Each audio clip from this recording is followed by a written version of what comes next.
Welcome to the Madness Table 153. I'm Manju, here with Sam, Brendan, and Will. And this week, we're brought to you by Cologuard. Shit in a box and send it to us. That's right. Are you tired of going in and getting a colonoscopy? Well, you can follow the Madness Table on social media platforms like Instagram and TikTok until I get banned. And that's very much like the Cologuard box, which is my favorite mascot of all time. Because it's the box that talks to you that presumably you later poop into while it still speaks.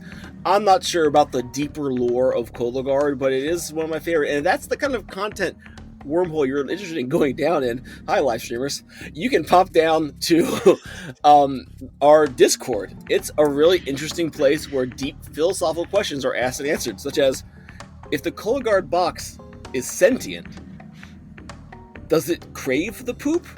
Or is it just really dedicated to the colonoscopy-based mission of the Cologuard? Anyway, if you would like to give me the, mandate to continue this intellectual journey, please hop on down to our coffee page. That's coffee spelled incorrectly, K-O-F-I, the Madness Table. You can give me money, and then I will keep asking questions such as this.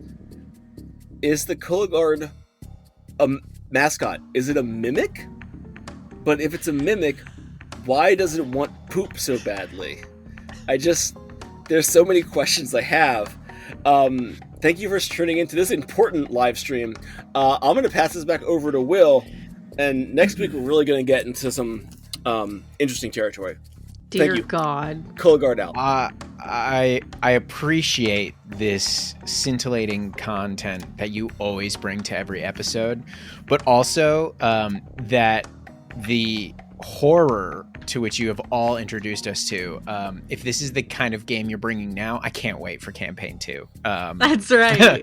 Because that's an eldritch horror right there. It's all just about Cologuard. Truly. Yeah. I mean, isn't that's everything? the BBEG. It also tells you a lot about the television that I watch, that the Cologuard mascot really lives rent-free in my dome. Yeah. Oh, God. Well, all right. So, last time, you all left the Gallery of Angels and made your way to the Maze Engine.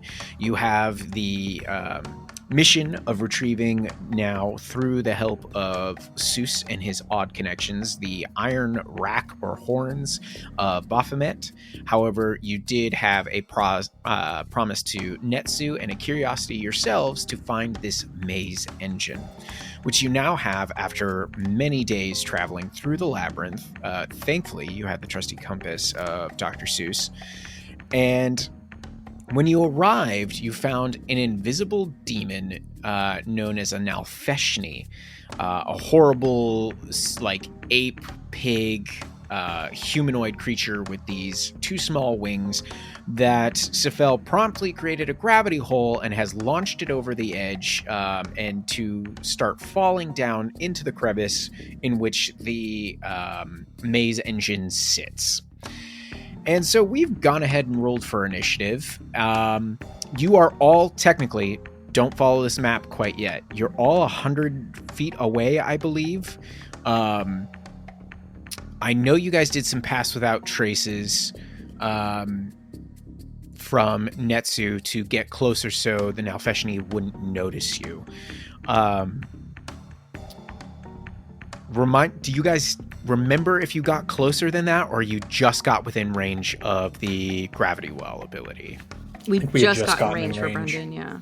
Okay, and that was 120 feet, if I remember right? 120, yeah. 120. Okay, so I have you guys here on the map a lot closer, but Sephel, you're up first. You have literally just dragged it out over the edge.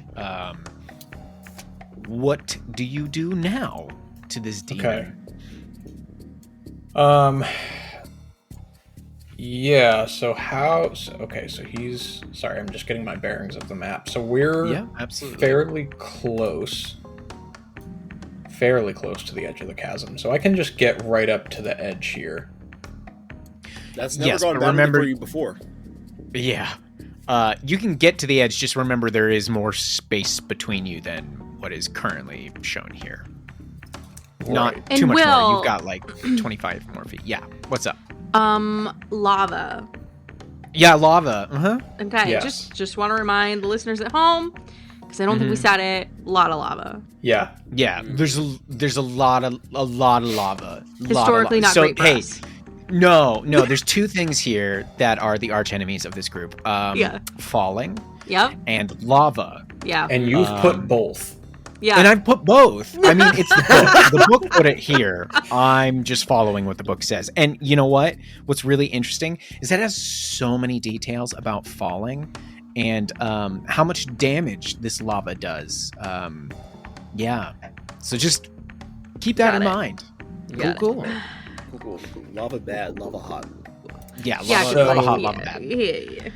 So I guess my question is, how far down has he fallen? Like, has he hit something solid, or is he in the middle of his descent? He is literally in the midst of his defense or descent. You gravity weld him, and you are immediately going. So he is like in. I don't know the correct word for it. It's been too long, but he's like in the middle of his trajectory to begin falling down. Okay. So, point of order. So the actual ability called Gravity Well, that I have as a Graviturge. When I cast a spell on a creature, I can move the target 5 feet to an unoccupied space of my choice. If it fails a saving, it is willing. A spell hits it with an attack, or it fails. So as the Gravity Well hits it, or as it fails the save, and I pull it off the cliff, I would also as the Gravity Sinkhole does so, I would like to activate Gravity Well and pull it 5 feet towards me, i.e. 5 feet closer to the lava. Okay, done. So that's just part of the initial what has already happened. Cool. So first he's like gets launched, and then he's like as he gets wrenched the other way. Cool. Invisible fishing line as he's falling. Love that.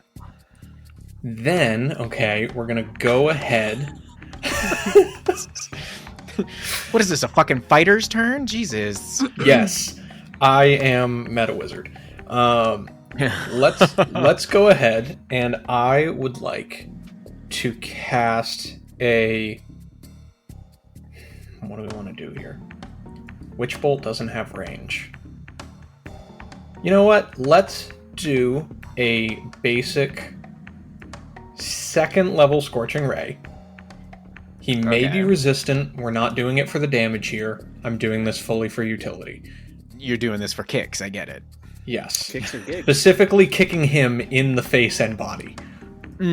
Okay.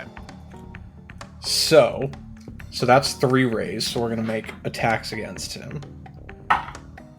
Cool. Okay, so 24 on the first one. Yup. 22 on the second. Yup. Ooh, that one maybe not. 15 on the third. 15 does not hit, but you have 2 solid hits. Okay.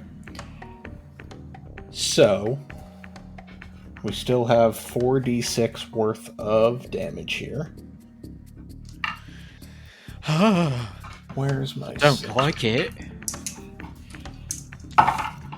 Sounded like you really did like it, though. 6. Oh yeah, he's squealing, and you can tell from those squeals he loves it. Fucking loves it. So total that's going to end up being 12 points of fire damage. Okay. Now, here is... Fuck. Does he get pulled 10 feet? So this is the technicality I'm trying to figure out. Whenever you cast a spell... So it says whenever you cast a spell, so it reads like 1 spell cast equals 1 pull from the start. You can move the target 5 feet. If the target is willing to move, the spell hits it with an attack, or it fails a saving throw. So it's a semantics battle here, because it sounds like 1 spell, 1 pull, but he technically got hit by a spell twice. So I will leave it to your ruling. Either way, I'm going to pull him however much you'll allow me to. I'll give you the 10 feet. Sure. Okay. So let's pull him 10 feet closer. All right. So he is, for everybody at home, he is currently falling over the very edge, and this is also for you guys here. You now, Sephel, since you're close to the edge and you've kind of been able to glance down, you think it's about 100 feet or so from you to the lava's surface. Okay. The top of the spherical maze engine is about 40 feet below the top of the crevice. Okay. The platform that it kind of sits on that you guys can see is kind of wedged amongst the crevice walls. That is about another 20 feet down. So that's about 60 feet. And then you've got another 40 feet from there until you reach the bottom. All right. So it's a 100-foot drop plus lava. All not good. Yes. And I've now positioned him. This is, I don't even know how this would fall on a 50-50, but like, so he's a 10 by 10 token. Half of his token is now above lava, half of it's above the rim. So I'm going to see how much I can thread that gap. I would have him doing dexterity saves. Hell yeah. And that is my turn. Oh, okay, cool. Awesome. Good stuff. Well, Seuss, I'm just going to say this, guys. I think, considering how far he was away initially, it was like 80 feet. I'm going to jump you 40 feet forward. We're just going to play on the map. We're not going to try to do a whole bunch of extra math here because we historically don't have a great track record with that. So let's just go from where your tokens are on the map and have fun with it. Seuss, you are up. All right. Yes, my math scores are usually quite low. I am going to move up 30 feet, and I'm going to go ahead and dash 60 feet and just get myself in this rubble over to the left-hand side. Mm-hmm. And I'm going to do, like, I don't have an action left to do it, but he's essentially starting to hunker down in the rubble. I don't have any ranged attacks. Okay. So I'm just going to hang out over here, and also, I don't want to be near the lava. Someone says in Seuss's ear, even though he does not know why. Okay. Now, I believe, correct me if I'm wrong here, you had done your adroit analysis on it, I think, right? Yeah. Yes. Or no? Yes. Okay, so you I had think learned so. all of its resistances. Mm-hmm. So you know it is resistant, we're just going to go over this again, to cold, fire, lightning, and all standard physical attacks that are non-magical. You learn immunities, right? Yes. You learn that it is immune to poisoned, and therefore the poisoned condition, and that is it. Let Scylla hit it really hard. Really fucking hard. All right. Well, if that is the entirety of your turn, just double checking here. Yep, that's all I got. I don't want to. I have a ranged attack, but it involves me being a dragon, and I want to save that for ripping off Baphomet's head, if possible. Okay, fair enough. It is then Netsu's turn, your Yanti friend, who pulls out their longbow, and what is their subclass again? Oh yes, they are a monster slayer. They are going to launch 2 attacks into this beastie boy, but they are going to move forward so that they can use one of their features. Let's see. Boom, boom, boom. They're going to move 30 feet. That gets them within 60 feet. So they are going to then use their Slayer's Prey ability. So as a bonus action, they designate one creature within 60 feet, and each for the first time on each of their turns they hit with a weapon attack, they take an extra 1d6. So she's going to launch 2 regular arrows at this boyo. First one is a natural 1. So total fuck up on that. She is like moving on the fly, so she can't get her hand-eye coordination is a little bit off. Second roll was a 16 for a total of holy shit, I forgot her bonus was that high.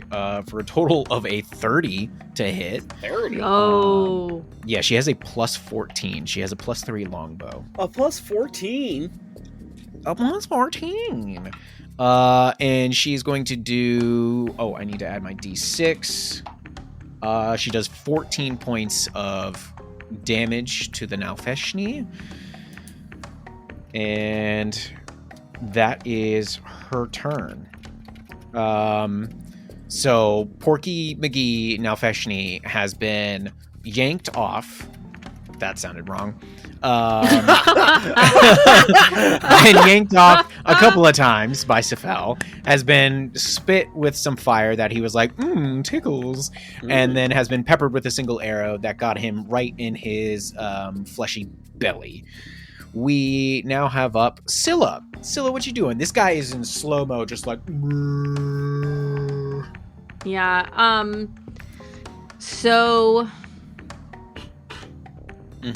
Scylla only has one ranged weapon, and it's her trident attached to the tidal chains.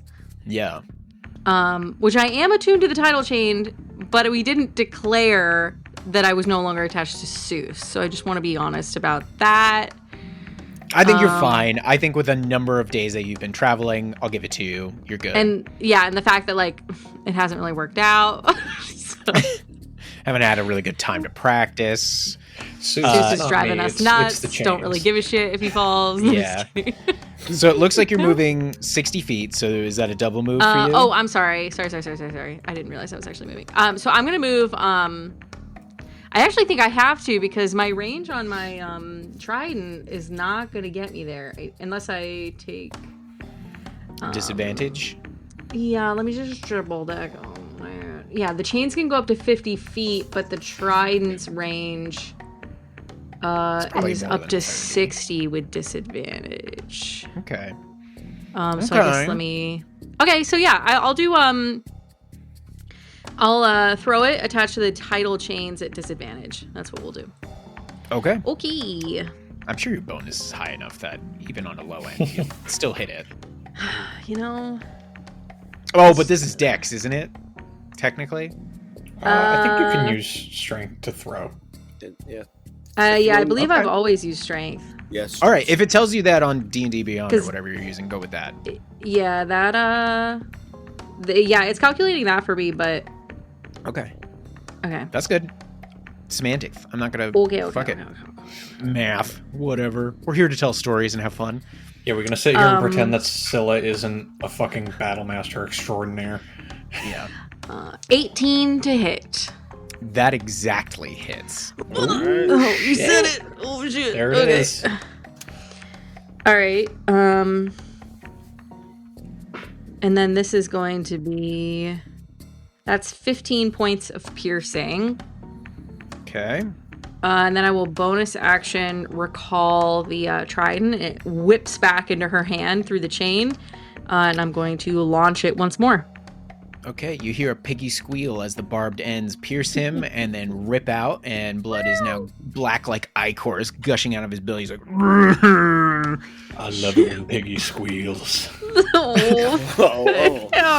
Sometimes Brennan talks and it makes me feel really uncomfortable. I mean, he's also the one that's tugging him around all over the place. I mean, God. Jesus. That's a 29 to hit. Moving on. is jealous. Whew, yeah. And that's minimum damage for 11 piercing. Wow. Okay, cool. The Nalfeshni he's not happy. Is that the end of your turn? Unfortunately, yeah, because I don't have a way to get the trident back. It's stuck in him. Okay. Oh, so as he falls, you might get tugged. You might get tugged off as he falls, Sam. You know that? When was the last time you got tugged off? You're not going to believe this, but it's never happened. Whoa. Hey, never say never. Sorry to hear it. Yeah. My mom's going to be so mad at you guys. We've truly turned. Wendy, I'm so sorry. The final arcs of this campaign have truly turned into the most degenerate, feral. I blame Brendan. They were so You know bad what? I'll at the take end. it. I'd love to fight it. Actually, I wouldn't. I take full credit. Oh yeah, you should. All right. It is Nobu's turn. I can't believe he's devolved into this. That was all you. That one was No, that was Sam first. Let's be real. who started calling him Nobu, and then it just devolved from there. I don't even know his real name. That's honestly, how bad it was. Will, I also, for several sessions, like last session, I was like, yeah, I'm just going to call him Nobu, because I do not remember his real name. It's Exactly. Nobon. I remember that It's name. Nobon. But I did forget that, because It's like a 2-letter difference. All right. Nobu is going to use Sacred Flame because this boyo has disadvantage because it is a dex saving throw. He's like, oh yeah, this guy's falling. Fuck you. Does manage to get him because he failed the dex save. So he is going to take 2d8 radiant damage. 2 and a 5. So 7 points of radiant damage. All right. Let's see. Does he have anything else he can do here to benefit the party? Not necessarily, because nobody's been hurt. So that is Nobu's turn. Now it's Feshni's. Let me just get his hit points squared away there.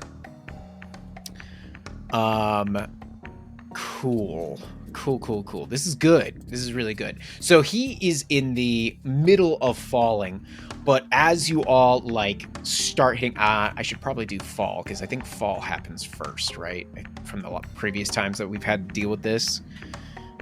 Believe so, yeah. Yeah, because it's like instant. Okay. Yes. So he doesn't have time to kind of recoup himself in the moment before the chain goes taunt. And Sam, I want you to make a strength saving throw for me as his giant mass is now like trying to rip you towards the edge. I would be honored to make this saving throw. Yeah, because he might tug you off. 25? With him. That is enough. You see his body go down over the edge and like disappear, and then all of a sudden, like the chain usually disappears after maybe like a couple of inches off of your wrist. All of a sudden, all of it manifests as you see it like catch on the edge of the cliff, and then you feel his weight catch, and you're like, but you manage to catch yourself, and you're like holding on. But then you feel the weight disappear. As all of a sudden, flapping his wings up over the edge, the Nalfeshni reappears. Oh, that's some bullshit. On his tiny, tiny wings, he manages to fly. Nope, he has the fly speed. All right. Oh, is this one of those creatures that's like giant fucking demon body with like actual size bat wings? Yes. Yeah. Amazing. Yeah. He's like got tiny little feathered wings. I'll show you guys a full image later. Okay. He is... Keep the secrets. Oh, goodness. Suddenly I feel like I'm too close to the edge. You Very are. much so. He is going to teleport. And he is going to... Yep. Oh no. He is going to appear behind Nobon and Sephel. And he is going to... Does my trident teleport? Yeah, it's still stuck in him. He hasn't pulled it out. Yeah. Yeah, Porky's still speared. He's still forked. Grill him up. And I might be forked in a minute. You might just be, as he's going to take one of his hoofed feet and is going to try and like donkey kick you, Sephel. Or actually, no. He's going to attempt to do that to Nobon. Oh no. Yep. Oh. Poor Nobu. Let us see here if he can outdo him on the strength contest. Nope. What's Nobon got for strength? Nobon has a total of a 13. I rolled a 12 on the other die, and he beats him with a 17. So Nobon is grabbed and then thrown over the edge. Stop it. Reaction featherfall. Hey. Okay, so Nobon is still going to fall slowly into Yes. lava. Just prolonging it. Just prolonging it. Nobon's just like, no, this is not helping. My legs are already fucking broken. Why? As Somehow this a is worse. point of order, so just so I can say it, I am casting Featherfall simultaneously on Nobon and myself. Okay. All right. Great. Smart Hey, man. for that. And oh, I know there's something that's supposed to happen here. Who wants to roll a D100 for me as the Nalfeshni begins moving his hands and saying something in a horrible language? Ooh, I Andrew like does. to. Mm-hmm. Okay, he's like, Man, all that for a 37 will. Oh, that's not a D20 okay. roll. I was so impressed for a moment. Well, that was your first mistake, Sam. Yeah. I'm gonna have you do it again only because I didn't decide if it was higher or lower than the 50-50 here. So actually, Sam, 50 High, and always. lower, high. So it has to be 51 or higher for the thing to happen. Yeah. Okay, all right, do it again, Andrew.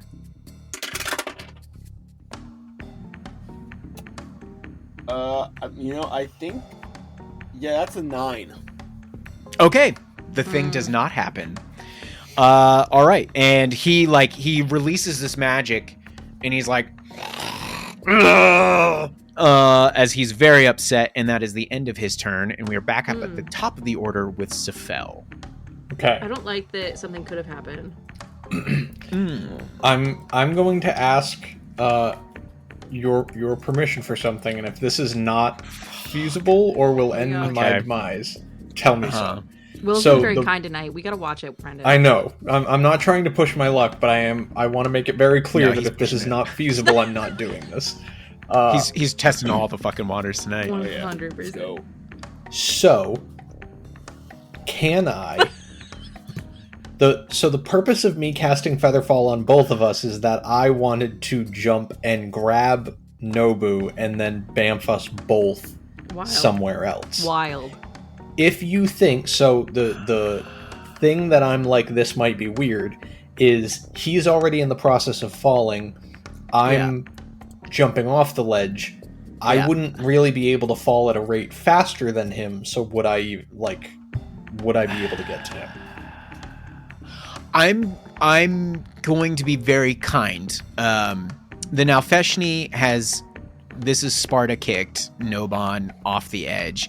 Since it's your turn immediately afterwards, and you have already, as a reaction, cast Featherfall, I'm going to make you do a acrobatics or athletics check. If you make it, DC 12, you catch up to him. Okay. All right. Does that sound fair? I'm just checking something really quick. Oh, God damn it. There's always some extra thing that he's like... No, I'm just trying to make sure I don't kill myself, because I've come close enough before. I mean, falling into lava would be poetic. Yeah. I know. I'm coming Indigo! No! Okay. Nobon's like, why not for me? Yeah. All right. Athletics.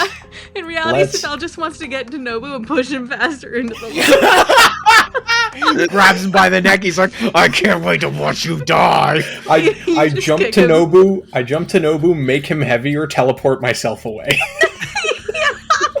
Incredible. You will never touch my thighs again. Get a last good look, baby. All right. What's the athletics or acrobatics? Okay. 17 on the athletics. Okay, you make it. You catch up to Nobu. Okay. I'm going to grab him, and I am going to then cast Thunderstep, which will allow me to take us both This would be 90 feet. Now the question is, do I want to get up on the ledge or do I want to get to the engine? Roll me a super quick perception check, please. Sure. Uh-oh. Perception with all my 0 bonuses. You teleport directly into the surface of the sun. Congratulations. Natural 19 for a 19. All right. You can see as you catch up to Nobon and you are looking at the maze engine as you fall, because you were kind of looking at it there. This platform is 40 feet, 60 feet down. You see about 90 feet away towards the center underneath, like the center of this astrolabe or astrolabe like machine, is that there's a number of switches, like large pulley type switches, that look like the operational mechanics for the maze engine. I'm just letting you know because you are falling and you are looking at it like this is what you see. Otherwise, this entire platform is open ground, essentially. Gotcha. So sorry, because I remember you said this was a dome. So is it like flat platform, dome down, lower platform? So the large metal mechanism that is the actual maze engine is a giant sphere of different gears. Gotcha. So the big in multi-circle, yep, that is the sphere. actual Gotcha. engine. It is attached to its base, which is all the gray platform around. Yep. The gray platform is like barely wedged into the sides of this crevice. Gotcha. The maze engine is not operating. It looks to be like it was halted at some point and could be restarted in essence. Hit the button. Hit the button. Okay, fuck it. Let's thunderstep over to the platform. Okay, where in the platform? Because you have 90 feet? Is that what you said? Yeah, so if I'm where Nobu is, let's say front lip-ish of the platform here. Okay. All right. Yeah, you this is more of like middle. This all the stuff around the edges is more decorative features of it. Okay, so you land towards the middle of the platform, perfectly safe and sound. You are now 60 feet below the edge and can't necessarily see anybody except for like the top half of the Nalfeshni. Okay, and there are no other creatures in this vicinity. It was nope, not that you can see. Okay, even if I still had my true sight active. Correct. You don't see anything. Okay. Good to know. That is my turn. Thank you, sir. All right. Seuss, you are up. All right, I got some pretty interesting ideas here to share with you, William. Okay. Are you having a pretty good time at a maze engine fight? It's fun. I've had a pretty good time. Nice. I'm gonna run back over here where all my friends are. Hi, Scylla. I'm next to you now. Running back. When I get here, after I'm finished panting, I'm gonna use my action to go ahead and hit one of my delightful orders, and I'm gonna go ahead and send. I'm gonna give Scylla an attack order. So she gets an extra attack on this coming turn. Let's go! And I am oh so close to being able to do that more than once, but that time has not yet come. Oh, gross. I didn't know that grew as an ability. Fuck. Oh, I hate that. Yeah, it sucks for you. It's great for me. I'm going to bonus action not do a damn thing, because I, once again, do not have a ranged weapon, because I forgot to. Sweet. All right, it is Netsu's turn, who is now pretty close to the Nalfeshni, which she doesn't particularly love. Let's see if she has any good arrows.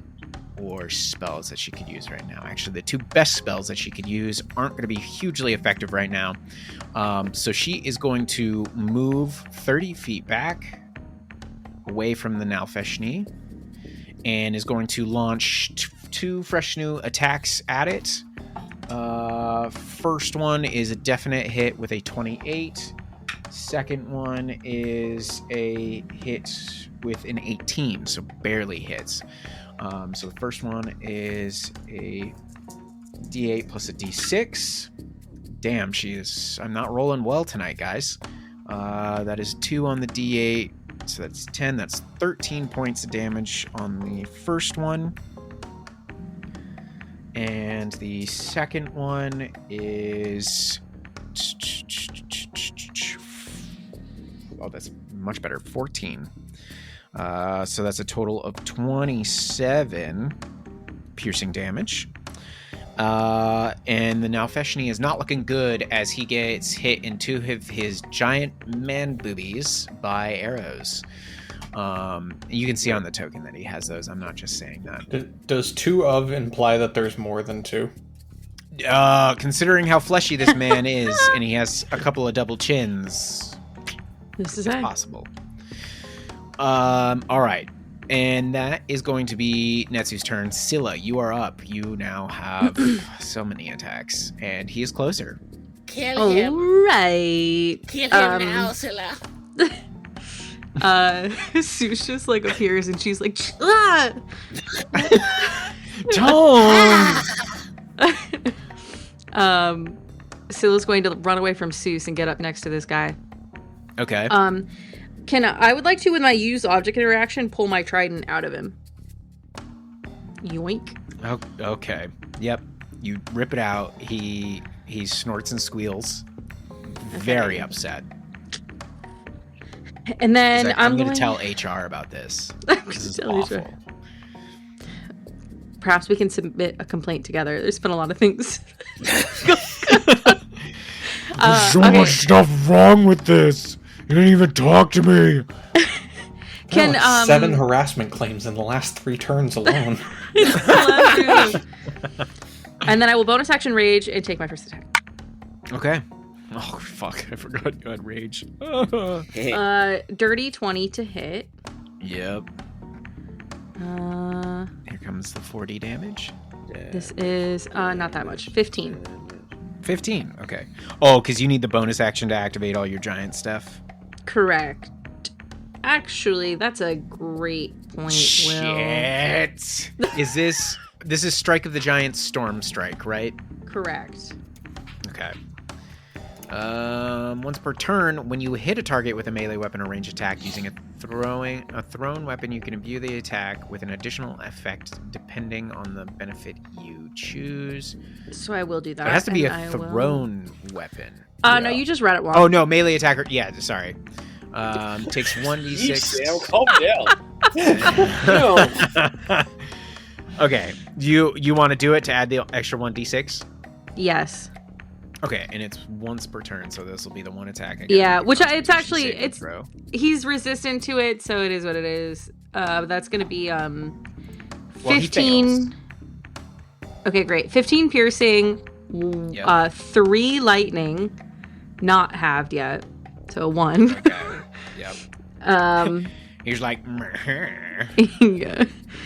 Okay, cool. So that's out of the way. I'll take my second attack. Okay. That's a nat 1 for a 15. Yeah, no, that's an uber miss. I wish I had legendary actions to punish you with. I will take my third attack. 28. Yeah. Damn it. And then this one is better. 18 points of piercing. Lovely. And then I will take my fourth attack. 27 to hit for another 15 points of piercing. Dirty. Jeez, I'm crow. Okay. Cool. You stab into him, just stab. He is looking like Swiss cheese because of all the fucking holes in him. Okay. I just had that image. What is that fear that they did on like American Horror Story of like you have that fear of the things that have too many holes? Yeah. Oh yeah. Yeah. Like I hate to bring that up. I'm sorry, listeners, but like that's just what popped into my mind because He's just Sam has Swiss cheese. stabbed him so many times, so he's just Swiss cheese. Ugh. Trypophobia. Trypophobia, Yeah. Damn it, you beat me to it. I didn't used to have anything like that, and then I had an ex who made me watch that season, and they kept like making it a thing that I was like, this is gross now. I feel like it's kind of like the fear. I forget the name. Andrew, look it up. But the fear of the deep ocean. I feel like it's less you're afraid of the thing. No, Fuck I feel you. like I you're not have afraid that of the fear. thing. Yeah, Fear you're of not what? afraid of the thing. You're Oh. afraid of what's in it. Yes, that's precisely what it is. So it's like the same thing with the holes. It's like there could be just anything in there. Well, no, I disagree. The holes just gives me the heebie-jeebies because of the way they look. Will suffers from thalassophobia, which is fear of the sea Yes. and its inky depths. You will never, ever catch me on a cruise, and if I am, you better assume I'm committing suicide somehow. But, content Strap. warning. Yeah. Sorry. Hey, Will, you lock want the to invest in? floaties on. I have this sick new company. It's called cheapsubmersible.com. You want to invest, bro? It's like really fucking sick. yeah, but I heard their stocks tanked last year. I have a PS1 controller with your name on it, bro. Here's the thing. I actually love submarines. I love the idea. I love getting to like tour them. I could All right, now never you're a for fucking the life of me hypocrite. No, I could never for the life of me be like, let's go down. Let's No. do it. So you All like right. metal tubes as long as they're above water. Yes. Yep. I love You things just- about the water. I don't want to ever be in it. You just like metal tubes. I just like metal tubes.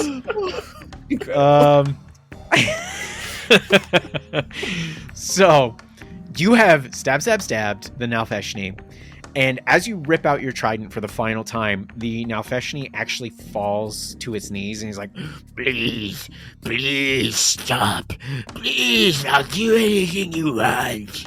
Just stop hurting me. Do you own the command of this machine? No, I don't. I'm only here under orders of my lord, And who is that? the great king of beasts, Baphomet. Is your lord nearby? He lies in his ever-changing labyrinth not too far from here. I was just told to be here to prevent anyone from using the engine, but I could even tell you what secrets I understand of it. We would like to know the secrets. Right. Well, he like points one of his horrible fat clawed hands over towards the engine, and he's like, those are the switches. Once activated, magics will start pouring through the engine and grant you incredible desires. I only know that you must go from the left-hand switch in order, all the way to the right. That's it. Can I? There's no, interpret that? secret... Okay. You're asking okay. him, can I insight You can- check you? Yeah, Yeah, of I'm course. like, is he I'm a lying? demon. I'm a demon. Why wouldn't you? I get it all the time. I rolled It a happens. 6 It's plus 6 for a 12. Very insightful. yeah, you think he's telling you the truth? He looks very scared that he could lose his life right now, so he is telling you the truth. It is surprising No. that you have told us this. I just want to live, okay? I'm gonna have to be very careful with my lord, but I'd rather not be fit. Will they not kill you after this? It's possible, but I'm gonna try running, of course. This guy seems Will you? totally fine, to be honest. I want to hate him, but I can't. Upon That's great. leaving, I'm glad we can be friends. Yes? Will you be... Yes, strong madam. Thank you. Will you be attacking others? No, I'm getting the fuck out of here. This sucks. It's not worth it. If I was sent here to stop people like you, oof, no thanks. Ask them if they have dental. No, answer's no. Look at my tusks. Does it look like it? No. Looks at his face. I don't think so. It's all slobber, horns, and awfulness. He's like, yeah, no, there's no dental. I will allow you to live. However, thank I you. recommend a change in career. Oh, absolutely. Yep, I'm not gonna do this again. I'm Zeus gonna is open get like a flower shop or something. uncomfortably close to the Nalfeshni. Oh, hello. If you see your Lord of Beast again, before he rips you asunder, tell him Dr. Sussaro's coming for him. Okay. I hope I don't run into him, but of course. Before you leave, what is your name? Slaughter Tusk. No, what is your true name, demon? Bitch, baby. No, He's like, it's really Slaughter Tusk. I used to be pretty fearsome, but you guys are scary. And now tell me how to find your Lord of Beast, that I may rip him asunder.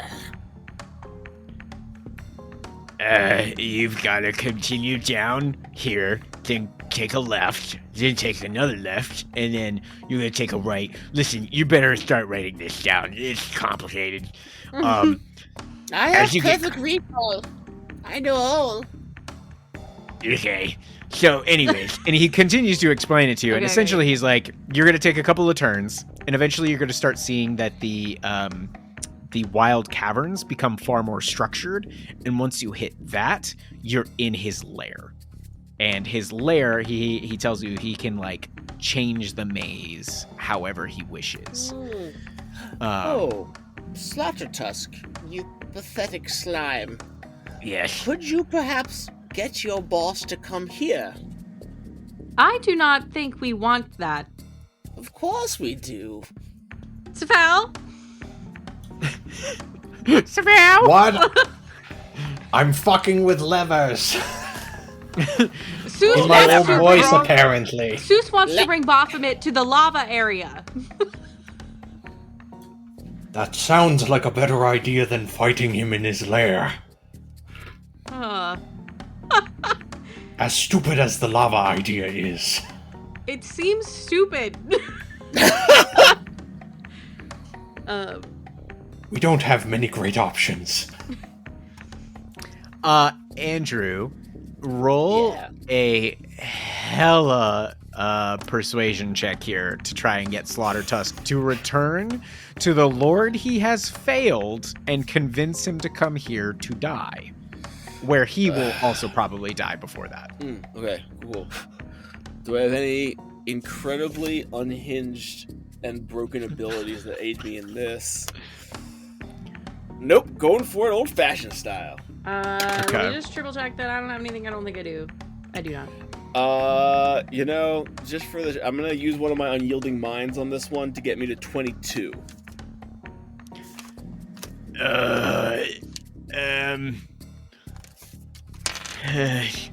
I could try, if I can convince him that you are just way too powerful for me.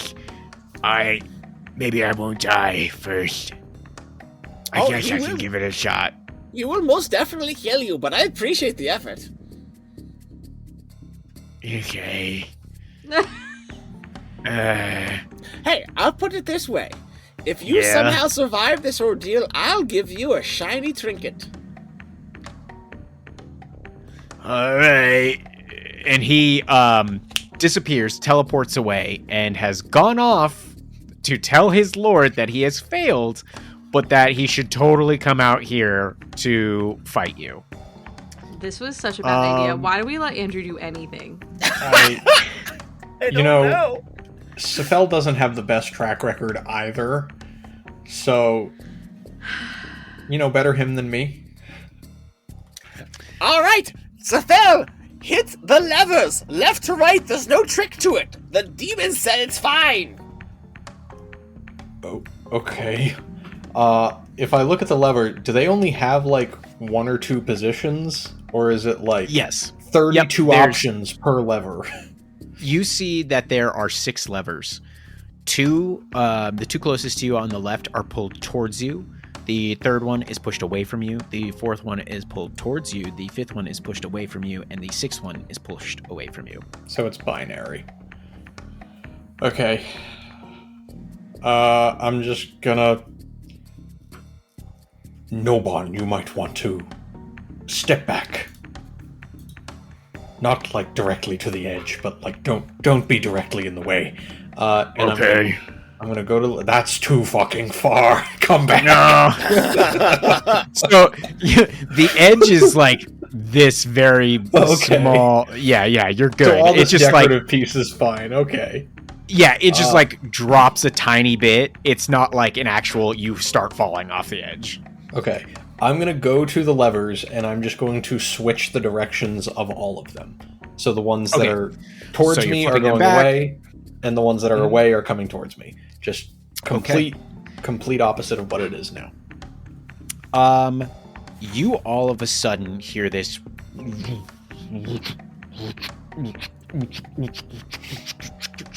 as these massive gears and these circular arms of the astrolabe of the maze engine begin to slowly move and are building up speed, and you can see like sparks of electricity just arcing through what look like these kind of metallic glowing celestial like bodies that are on these rings.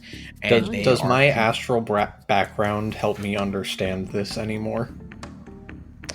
Because I'm watching this, does any of this like make sense? Is there symbology that I kind of can pick up on? As it begins to move, it becomes harder to discern, but you definitely understand that there is a lot here that pertains to like the planes, and you can see that there's like various types of incantations that are written on the inside and outside of the rings, all around these glowing like orbs, even more around the bases. And so you essentially understand that this maze engine works in a series of ways that could potentially, like, it does what it does because it literally can bend and draw from all the planes of reality, so therefore it warps it to achieve essentially what you want. Huh. One thing you notice, actually make me an Arcana check. Don't mind if I do.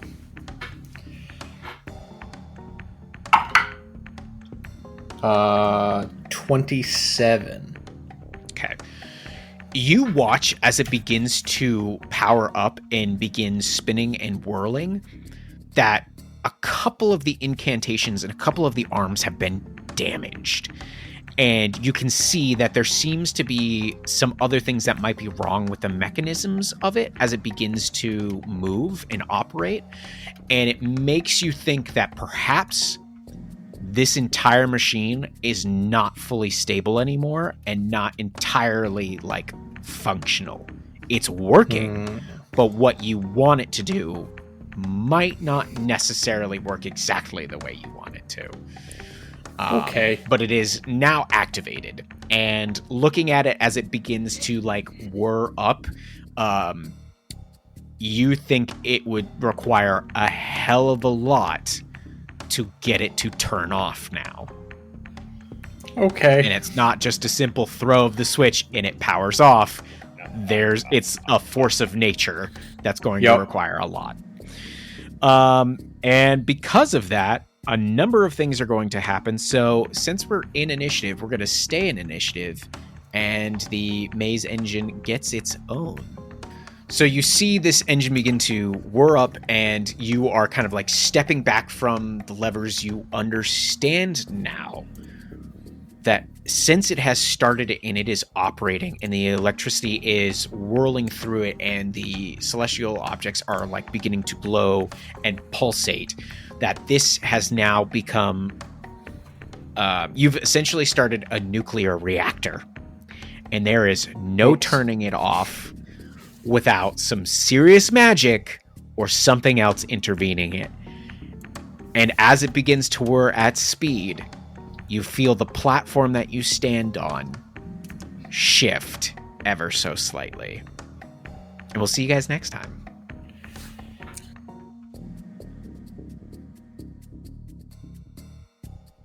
Hey everyone, welcome to the end of the episode. 2 quick announcements for you. You've already heard us say it 100 times. We have a Discord. What are you waiting for? Get in here. We have so many amazing like-minded DMs in there. A lot of players as well, people new to D&D. Some people have been in there a long time, and everyone's just having a nice time sharing tips, tricks, talking about one-shots, talking about Curse of Strahd, talking about Out of the Abyss, all the things. So definitely think about joining us. You can find the link to join our Discord at linktree.com/themadnesstable. You can also find our other social media links there, including our TikTok. And boy howdy, Andrew Walker has been killing it on TikTok, posting the most random mad memes you had ever seen. So definitely consider following us there as well. Lastly, if you've made it this far, consider leaving us a 5-star review in whatever podcatcher you're currently listening. 5-star reviews are instrumental in pushing us up the charts and getting us in new listeners, which is really what we're looking for to get the name out there. So consider doing that for us. We would be forever in your debt. But that's all for now. And we will see you in the next episode when...